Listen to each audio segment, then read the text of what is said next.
All right, so I wanted to take a minute to go over Aspen's newest character, the Elven Sorcerer. So, real quick, in this particular campaign, ability scores are done via point buy, and the more powerful classes like druids, clerics, sorcerers, favored souls, wizards, they get a 28 point buy.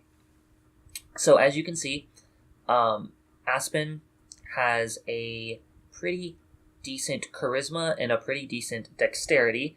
Her dexterity and constitution are including the elven racial bonus to dexterity and the elven racial penalty to constitution. And her charisma with the point buy would have been 15, and then her bonus ability score point from hitting 4th level bumped that up to a 16. She needed the constitution at a 14 total after racial adjustment, because without it, her hit points were only 13. Real quick, the reason her dexterity is so high is because that's going to help with her armor class, and that's going to help balance out her reflex save. So right now, she has 2 not terrible saving throws, and she has a pretty low armor class, but she has ways that she can boost that up further, which hopefully she'll take advantage of. And then charisma is what her magic is based off of. So a charisma score of 16 is giving her 2 bonus level spells, one for 1st level, one for 2nd level, and it's letting her cast spells up through 6th level, which she doesn't have to worry about now because she doesn't have access to 6th level spells. But this means if we happen to make it to level 20 in this campaign, very unlikely, but if it happens, she will be able to cast those higher level spells. And then finally, it's making her the difficulty class to avoid damage from her spells very high, which is always a good thing. Now, I also gave her a +1 longsword. As an elf, she is proficient with longswords, so I figured, hey, she's going to need some kind of melee weapon. Might as well take advantage of that elven proficiency with the longsword. And I made it magical because it's always good to have a magic weapon. That way, she has a chance of hitting ghosts. She has a chance of overcoming certain types of damage reduction, and the +1 bonus helps counteract the penalty from her strength that she would get to the attack and to the damage. Plus, longswords crit on a 19 or a 20, which is nice.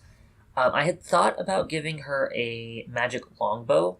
That would have cost 2,375 gold.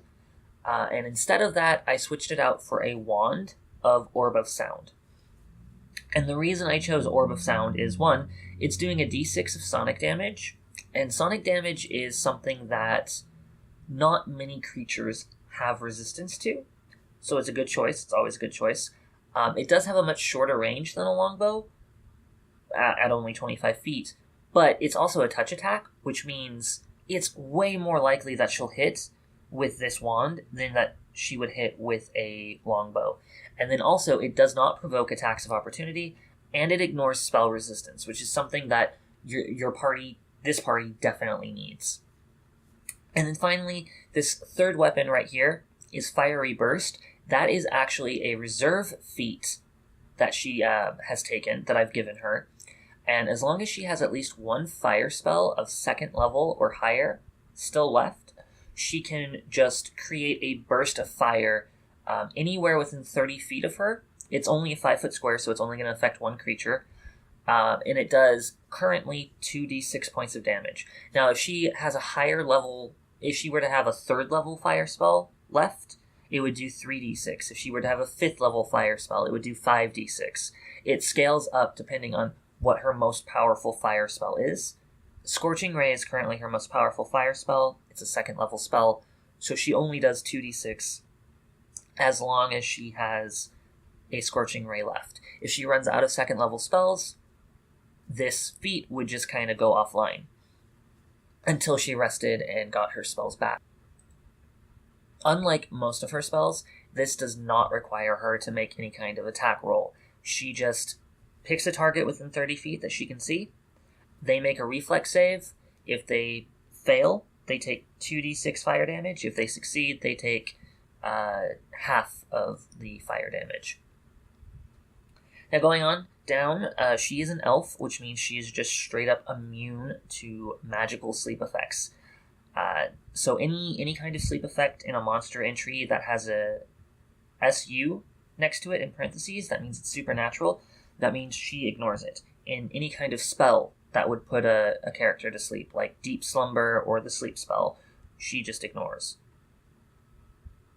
Now on top of that, she also gets a +2 bonus against any kind of enchantment.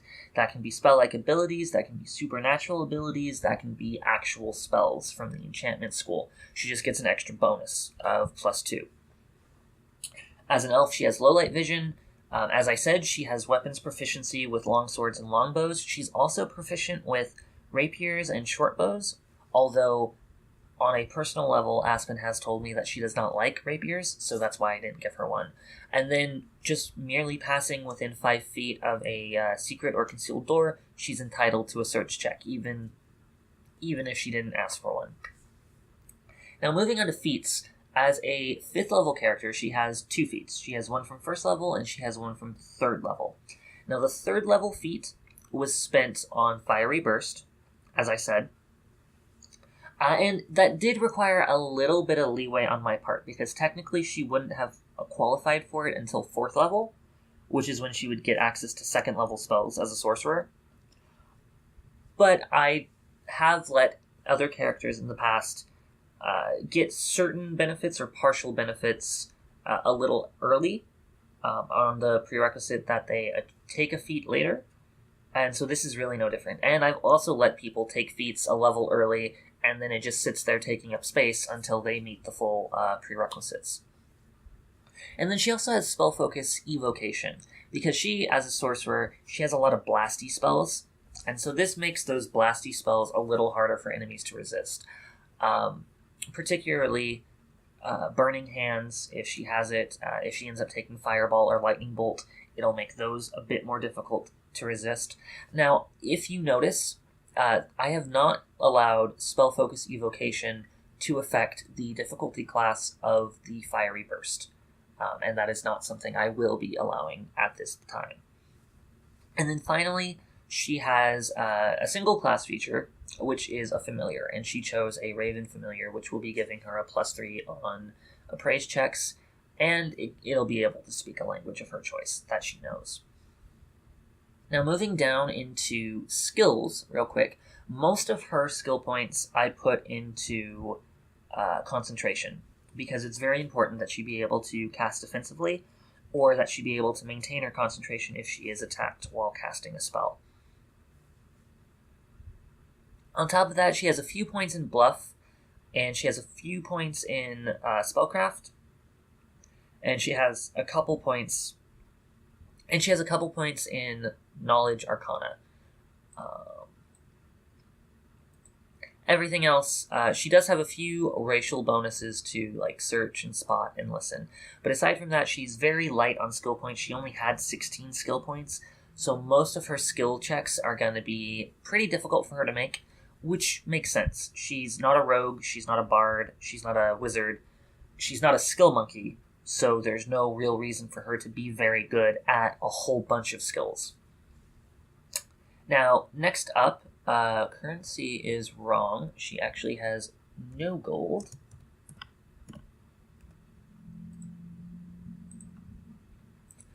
Next up are items. So right now she has 3 magic items.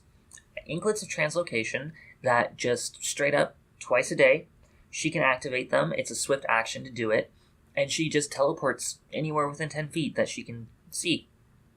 And that's useful on a tactical level if she's worried about provoking an attack of opportunity by moving away.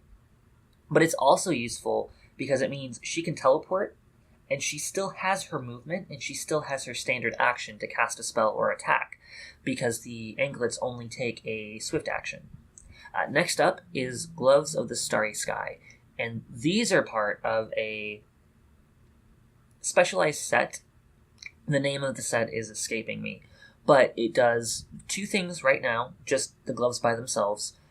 She can cause herself to glow as though via a light spell, and she can do that at will. She can suppress it, and she can reactivate it whenever she wants.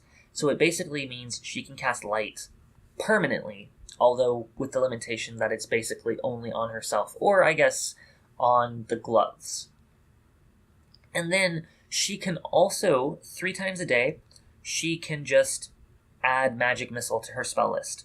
So she can use one of her spell slots to cast Magic Missile, which is neat. It means she doesn't have to waste a spell known on Magic Missile, because she can use the Gloves of the Starry Sky to let her cast it. Now, it does take one of her spell slots to do this, but it means she's not wasting one of her spells known, and I think that's really neat.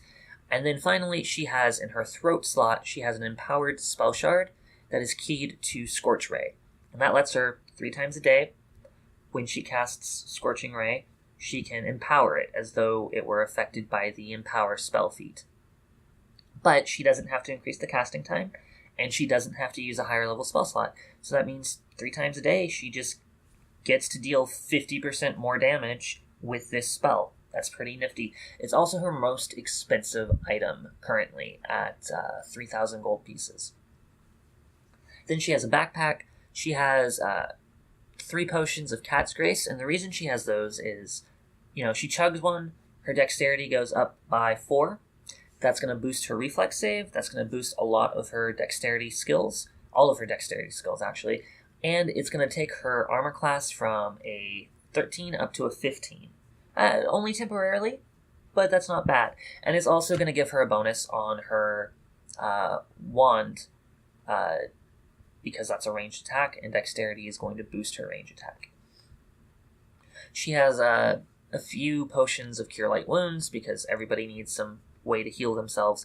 And then she also has an Eternal Wand of Mage Armor. Now, that's a little more pricey than a normal wand, and you can only use it 2 times a day.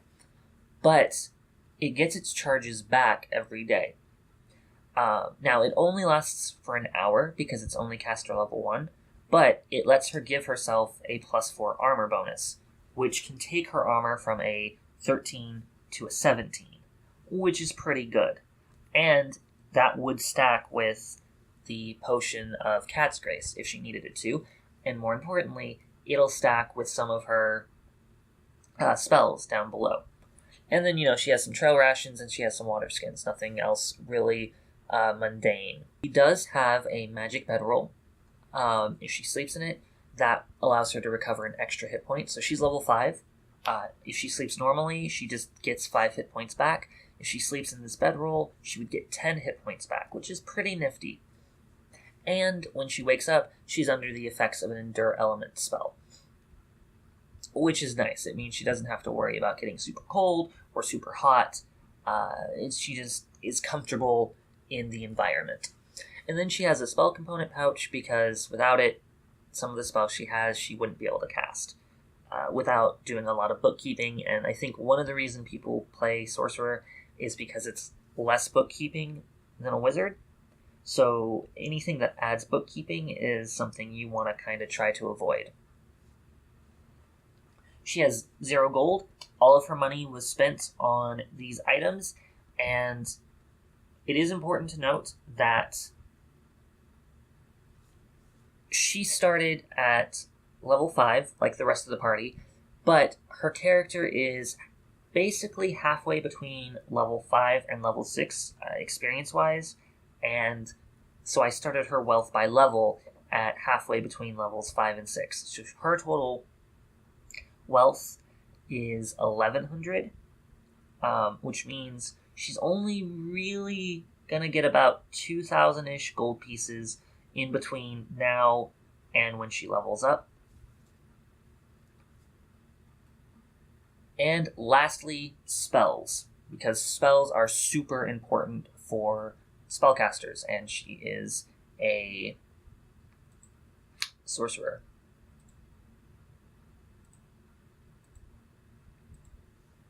So, as a 5th level sorcerer, she knows 6 0-level spells.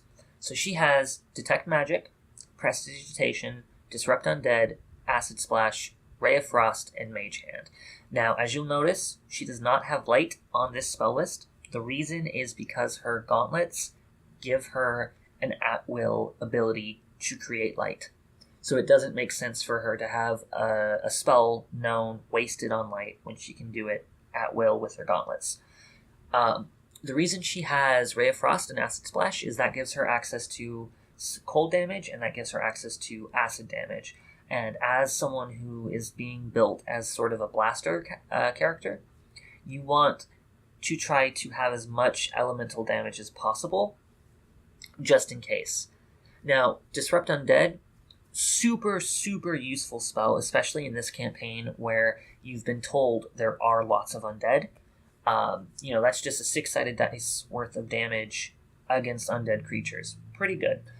Detect Magic, always good for a spellcaster to have. Mage Hand was just kind of to mix some stuff up a little bit. Aspen can hopefully try to get kind of creative with that. And Prestidigitation is just always a nifty little spell to have. It lets you kind of do any minor thing you want, pretty much. Now, she is able to cast any combination of these 6 spells up to 6 times. Next up, she has 4 first-level spells. So I gave her Shield, Shocking Grasp, True Strike, and Ray of Enfeeblement. Now, Shield, that's going to give her a +4 shield bonus to her armor class, which means if this is used in conjunction with her wand of mage armor, her armor class is going to be 21. If it's used in conjunction with the wand and with the potion of Cat's Grace, she can get her armor class up to 23, which is higher than anyone else in the party. Now, that's not going to last super long. That's only going to last for about 3 minutes, and then the potion is going to wear off, and then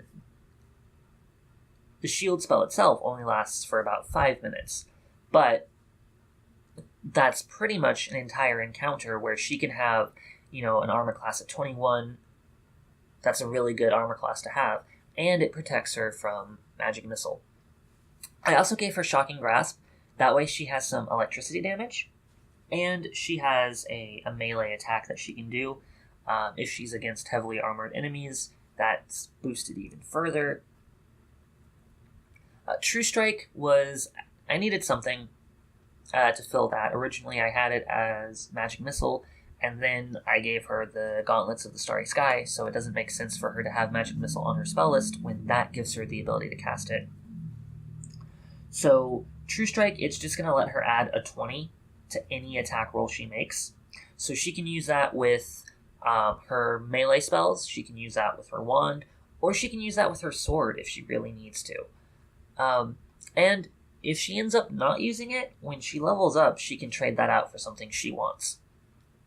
And then Ray of Enfeeblement, the whole point behind Ray of Enfeeblement is to give her something that debuffs and weakens an enemy. So it lets her target an enemy's strength score, which means that enemy is suddenly going to be hitting less often and doing less damage when they hit, which is always nice. It's a way for her to help the party without having to resort to direct blasting. She can get creative with it, and again, if she ends up not using it, or if she doesn't like the mechanic, she can trade it out when she levels up. And then finally, she knows 2 second-level spells. Those 2 spells being Scorching Ray and Bear's Endurance. So Scorching Ray is important because it is what allows her to use that Fiery Burst reserve feat. And it's also important because it's just a bunch of fire damage that she can deal, and she can empower it. So normally, it would do 4d6 points of fire damage, which doesn't average to too much. That averages to 14 fire damage. Not a huge amount. But if she's empowering it, she does another 50%. So that average of 14 suddenly becomes 21 fire damage. That's pretty good for a second level spell. And it could be even more. But, like I said, it also lets her use that Fiery Burst reserve feat. So as long as she has at least one second level spell left over, she can always just target someone and deal some amount of fire damage to them. The bear's endurance, though, that's giving her a chance to play support a little bit. She can use it on herself, she can use it on allies, and it just gives them a bonus to Constitution.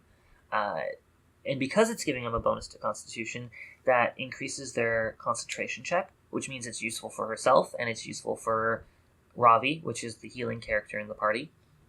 It gives a bonus to Fortitude, which is nice. It's going to help people be even more protected against poison and diseases and massive damage. And it also increases the subject's maximum hit points. So if she casts it on herself right now, she's level 5, her maximum hit points are going to go up by 10, and her current hit points are going to go up by 10. If she casts it, and she can cast this on herself or on any other party member, which means having more maximum hit points means you benefit more from healing, means you need healing less often. It's a good thing to have, and I'm hoping that it'll show the party members that buffing before or during a battle can be clutch. It can just be so important. And that is basically the whole amount of the Aspen Elf. She doesn't have her own character name selected yet, or much of her backstory put in, but hopefully she enjoys playing this character, and hopefully you guys enjoy kind of hearing my thoughts and ramblings about why I built this character this way. Thank you so much for listening.